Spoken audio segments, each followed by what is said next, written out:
नमस्कार दोस्तों, MS class में आप लोग का स्वागत है और तहे दिल से स्वागत। आई होप है कि आप लोग अच्छे होंगे, सही सलामत होंगे। देखिए, आज का जो लेक्चर्स होने वाला है ये आप लोग को मैं वही कंटिन्यू करूँगा। सीपीसी 1908 का ये कानून है और इसमें से एक टॉपिक है जिसे हम लोग कहते हैं प्लीडिंग। क्या मेरे भाई? प्लीडिंग, हिंदी में इसे कहते हैं अभिवचन। इसी टॉपिक को हम देखेंगे। बहुत इंपॉर्टेंट टॉपिक है, बहुत अच्छे तरीके से आपको मैं पूरी तरीके से पूरी कोशिश करूँगा कि आपको समझ में आ जाए।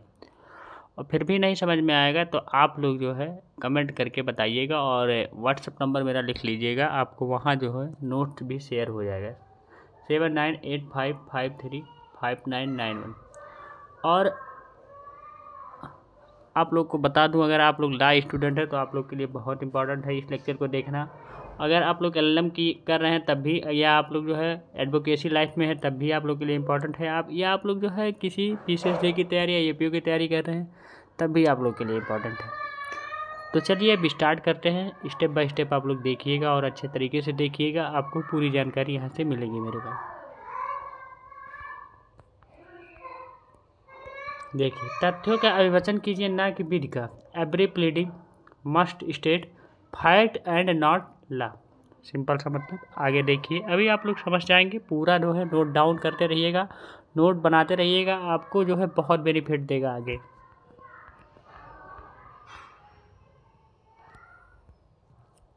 इनका पहला नियम देखिए। अभिवचन का पहला मूल नियम यह है कि अभिवचन केवल उन्हीं तथ्यों तक सीमित रहे जिन पर पक्षकार अपने दावे को आश्रिम रेली करते हैं, और यह कार्य न्यायाधीश का है कि वह उन तथ्यों से विधि का अनुमान इन्फ्रेंस निकाले। मेरे भाई सही बात है। जो ये काम पूरा जो है ये विधि का काम होता है कि आप लोग ने अभिवचन दे मतलब करें, विधि ही जो है, विधि के जो है अकॉर्डिंग जो न्यायाधीश होते हैं उन्हीं का काम है कि जो है आपको जो है उस पर जो है निष्कर्ष निकाले, उस पर जो है न्याय दें। बाकी आप लोगों का काम नहीं। आप लोगों ने जो है दायर कर दिया सारी चीज़ें, जो पक्षकार है पूरी तरह से, और आपका काम ख़त्म हुआ। अभिवचन में ना तो विधि के उपबंधों का और ना ही विधि परिणामों का, तथ्यों और विधि के मिश्रित परिणामों का अभिकथन किया जाता है। मेरे भाई सिंपल सा मतलब ये जो है ना तो विधि के परिणामों का और ना ही तो जो है आप लोगों के जो है विधि के उपबंधों का, इसमें जो है कोई वो मतलब नहीं होता है। देखिए, अभिकथन किया जाता है। सिविल प्रक्रिया संहिता के आदेश 6 का नियम नंबर 2 स्पष्ट रूप से यह कथन करता है कि प्रत्येक अभिवचन में सूक्ष्म में केवल उन महत्वपूर्ण तत्वों का एक कथन रहेगा जिन पर कि जो है अभिवचन करने वाला पक्षकार अपने दावे या अपनी प्रतिरक्षा के लिए निर्भर करता है। ये सिंपल सा मतलब ये कह रहा है। आप लोग को ये रूल नंबर और नियम नंबर याद करना होगा जो मैं आपको बताया हूँ। वाद पत्र में उन तथ्यों का सारभूत रूप से कथन किया जाना चाहिए जिनसे वादी का मामला बनता है, और उसकी रचना इस प्रकार की जानी चाहिए कि जिससे दूसरी पार्टी, मतलब जिसके खिलाफ आप लोग जो है दायर करेगी, दूसरी पार्टी यह जान ले कि किस मामले का सामना करना है। यही नियम प्रतिवादी के अभिवचन के संबंध में भी लागू होगा। यही सिंपल सा मतलब है। सही बात है। पता चले कि वो उस व्यक्ति के खिलाफ आप दायर कर रहे हैं कोई याचिका, तो उसे पता चलना चाहिए कि वो कौन सा मामला है, किस तरीके से, जो कि उसको भी जानकारी हो, तभी तो वो आपसे लड़ेगा। ये चीज़ यहाँ कह रहे हैं। अपवाद जान लीजिए एक्सेप्शन। तो आप लोग समझ सकते हैं कि कोई चीज़ अच्छी होती है तो उसमें जो है कुछ ना कुछ अपवाद भी, वो बुरी भी होती है। ऐसा नहीं है कि कोई भी ऐसा चीज़ नहीं बना कि वो खाली अच्छा ही अच्छा हो। कोई इंसान हो वो अच्छा ही अच्छा, ऐसा कुछ नहीं, उसके अंदर कुछ बुराइयाँ भी होती हैं। ठीक, ये तो साथ ही चलते हैं मेरे भाई। देखिए, इसमें क्या कहा गया है। इस मूल नियम में नियम के अभिवचन में तथ्यों का कथन होना चाहिए, ना कि विधि का। निम्नलिखित अपवाद है। देखिए, नंबर फर्स्ट है न्यायिक सूचना, जुडिशियल नोटिस। यह सामान्य नियम उस विधि में संबंध में लागू नहीं होता है जिसकी न्यायालय न्यायिक सूचना लेने के लिए बाध्य है। मेरे भाई, वहाँ जो है ये चीज़ लागू नहीं होता है। विदेश विधि या व्यापार की विशिष्ट रूढ़ या प्रथा का अभिवचन उसी प्रकार किया जाना चाहिए जैसे किसी अन्य तथ्य का, क्योंकि न्यायालय ऐसे नियमों की न्यायिक सूचना नहीं लेगा। ये सिंपल सा मतलब ये अपवाद है। पहला पॉइंट आपको समझ में आया होगा। दूसरा पॉइंट देखिए, विधि का आपत्तियां लीगल ऑब्जेक्शन। विधि का आपत्तियां भी इस नियम द्वारा नहीं रोकी गई है। वैध अभिवचन या प्रतिद्वंदी द्वारा किए गए अधिकार के इनकार का अभिवचन, जैसे प्रांगणान्याय, रेस जुडिकाटा, मर्यादा लिमिटेशन, क्षेत्राधिकार जुडिक्शन, विबंधन, स्टॉपेल, आसानी से किया जा सकता है। ये सब सारी चीज़ें ठीक। ऐसे अभिवचन विधि के विषयों के संबंध में आपत्तियां होते हैं और इनसे विधि के वाद पद इशू 46 ऑफ लॉ निर्मित होते हैं। सिंपल से मतलब ये चीज़ कह रहा है। आगे देखिए मेरे भाई, थोड़ा वीडियो बड़ा पड़ेगा लेकिन आपको पूरी जानकारी मिल पाएगी मेरे भाई। आधा अधूरी जानकारी बिल्कुल मत लेके जाया करिए, क्योंकि वो आपके सर पे दिक्कत होगी, आपके साथ प्रॉब्लम होगी आगे चल करके। ये सब सारी चीज़ें होती है मेरे भाई, तो इसलिए मैं जो है आपको पूरा फुल डिटेल वीडियो में प्रोवाइड कर रहा हूँ मेरे भाई। तो ध्यानपूर्वक देखे रहिएगा और अच्छे तरीके से अपने जो है नोट डाउन करते रहिएगा, क्योंकि यहाँ से आपको बहुत कुछ बेनिफिट मिलेगा मेरे भाई। अब चलिए ये देखिए, आप लोग का दूसरा पॉइंट आप लोग का है विधिजन्य पूर्ण धारणा के विषय, मैटर ऑफ लीगल। देखिए प्रश्मेटेशन, सिविल प्रक्रिया संहिता के आदेश 6 के नियम 30 के अनुसार ऐसी पूर्ण धाराएं वे होती हैं जिनकी पूर्ण धारा किए जाने की आवश्यकता नहीं होती है। सिंपल सा मतलब ये कह रहा है इसमें ठीक। अब आगे देखिए क्या कह रहा है, जिनकी पूर्ण धारा न्यायालय कर सकती है जबकि जो है कोई और नहीं कर सकता है। यही इसका मतलब है। उदाहरण के लिए आप लोग जान लीजिए, एग्जाम्पल के लिए देखिए, उदाहरण के लिए किसी वचन पत्र के आधार पर लाए गए किसी वाद को प्रतिफल का अभिकथन करने की आवश्यकता नहीं होती है। सिंपल सा मतलब मेरे भाई यही चीज़ इसमें कह रहा है, क्योंकि परक्राम लिखित अधिनियम 1881, आप लोग जो है 1881 की ये धारा 118 के आधान प्रतिफल की पूर्ण धारा वादी के पक्ष में की जाती है। ये जो है आप लोग का ये एक्ट बताता है कि वादी के इस एक्ट का एक सेक्शन नंबर है 180। यही चीज़ इसमें बताता है कि जो वादी होता है उसके पक्ष में जो मामला को जो है किया जाता है। तीसरा पॉइंट देखिए, ऐसे विषय जिनकी सिद्धि का भार दूसरे पक्षकार पर रहता है, burden of proof less on the party, ये कह रहा है। इसी प्रकार बंधपत्र बॉन्ड को अमान्य करने वाले इनवैलिडेटिंग किसी तथ्य को सिद्ध करने का भार प्रतिवादी पर रहता है मेरे भाई। ये चीज़ कह रहा है इसमें, पॉइंट करके लिख लीजिएगा आप लोग। इसलिए वादी को यह अभिकथन करने की जरूरत नहीं होती है।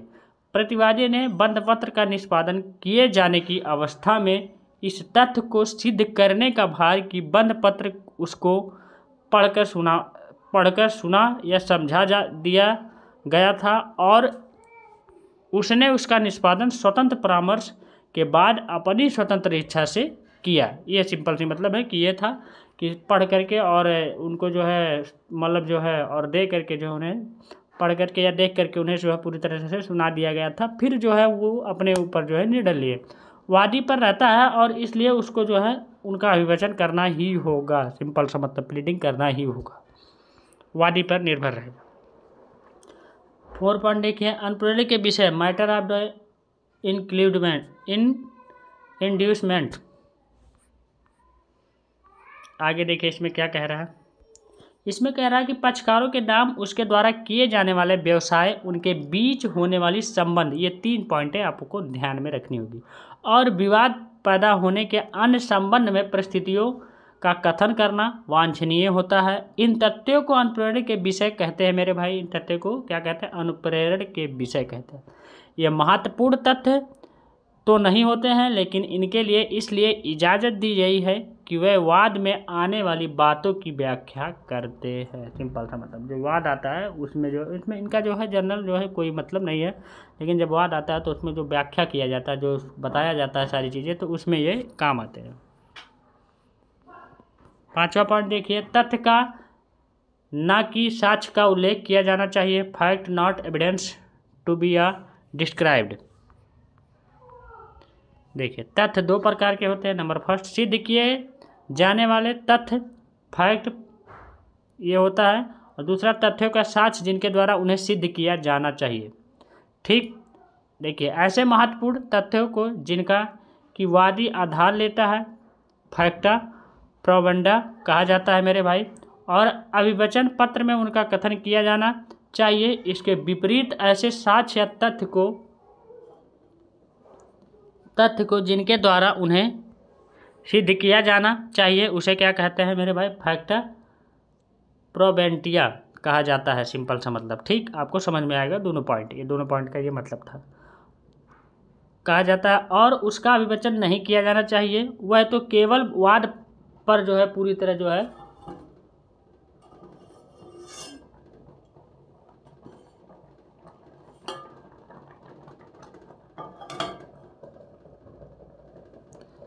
ये पूरी तरह जो है वाद पर जो है ग्रस्त सुसंगत तथ्य रिलेवेंट फैक्ट इन इशू है, ठीक होते हैं। और जो है वाद पद ग्रस्त सुसंगत तथ्यों को स्थापित करने के लिए उन्हें परीक्षण में सिद्ध किया जाएगा। ये सिंपल सा मतलब, ये सब सारी चीज़ें कही गई। इस नियम की व्यवहारिक उपयोगिता प्रैक्टिकल अप्लीबिलिटी ऑफ दिस रूल, ये आप लोग को जो वो 5 पॉइंट बताए, और इसके बाद आप देखिए इसमें क्या कहा गया है। व्यवहार प्रक्रिया संहिता में 3 ऐसे नियम बनाए गए हैं जो कि समान नियम के व्यवहारिक रूप हैं। सिंपल सा मतलब, देखिए इस नियम के व्यवहारिक उपयोगिता क्या है।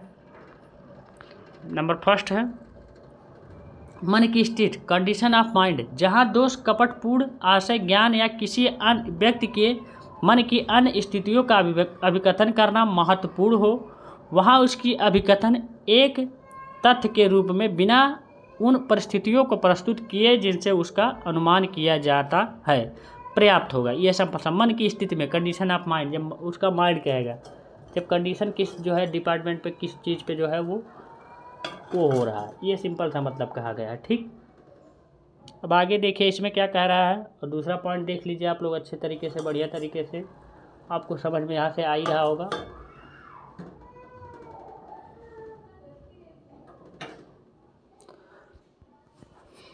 देखिए सूचना नोटिस के तौर पर, जब नोटिस के तौर पर जब किया जाता तब भी जो है यहाँ कुछ होते हैं प्रॉब्लम। देखिए क्या कहा गया है इसमें नोटिस पे, जहाँ किसी व्यक्ति को किसी तथ्य विषय या चीज़ को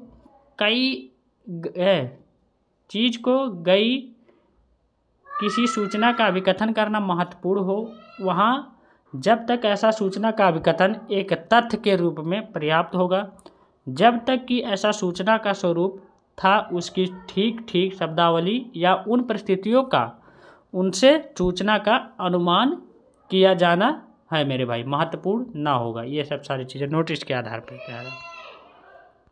तीसरा पॉइंट है विवक्षित संविदा का संबंध, implement contract of the relation, जब किसी व्यक्ति के बीच किसी संविदा या संबंध को कई पत्रों से या बातचीत से या अन्यथा कई परिस्थितियों से विवक्षित किया जाता है, तो ऐसी संविदा ऐसे संबंध का एक तथ्य के रूप में अभिकथन कर देना और बिना विस्तृत रूप से उनकी प्रस्तुत किए ही ऐसे पत्रों, ऐसी बातचीत या परिस्थितियों का हवाला दे देना ही पर्याप्त होगा। सिंपल सा मतलब। ठीक, चौथा पॉइंट इसमें देखिए, तथ्यों का कथन संक्षेप में शुद्धता और निश्चितता के साथ होना चाहिए। Brief but clear and defined जो है आप लोग का स्टेटमेंट ऑफ फैक्ट। अभिवचन पत्र में महत्वपूर्ण तत्वों का कथन किया जाए। अभिवचन पत्र का प्रारूप देखिए यथेष्ट निश्चितता के साथ तैयार किया जाता है, अच्छे तरीके से तैयार किया जाता है, उसमें मेहनत लगाई जाती है, जिससे विरोधी पक्षकार ये समझ सके कि उसको किस मामले का सामना करना है। सिंपल सा मतलब पहले ही बता दिया। वो महत्वपूर्ण तथ्यों का कथन ठीक और संगत ढंग से और इतने संक्षेप में किया जाना चाहिए जितना स्पष्टता से सुसंगत हो और हर सूरत में अस्पष्टता से बचा जाए। सिंपल सा मतलब जो अस्पष्ट है उसी को कहा जाए। इसके लिए अनावश्यक तथ्यों को छोड़ दिया जाना चाहिए। उपयोग की जाने वाली भाषा सुंदर होनी चाहिए और जिस भाषा में अभिवचन पत्र का प्रारूप तैयार किया जाना हो उसके लिए शब्दग्रह, वोकैबुलरी और व्याकरण में दक्षता आवश्यक है मेरे भाई। अच्छे तरीके से वोकैबुलरी वहाँ यूज होना चाहिए।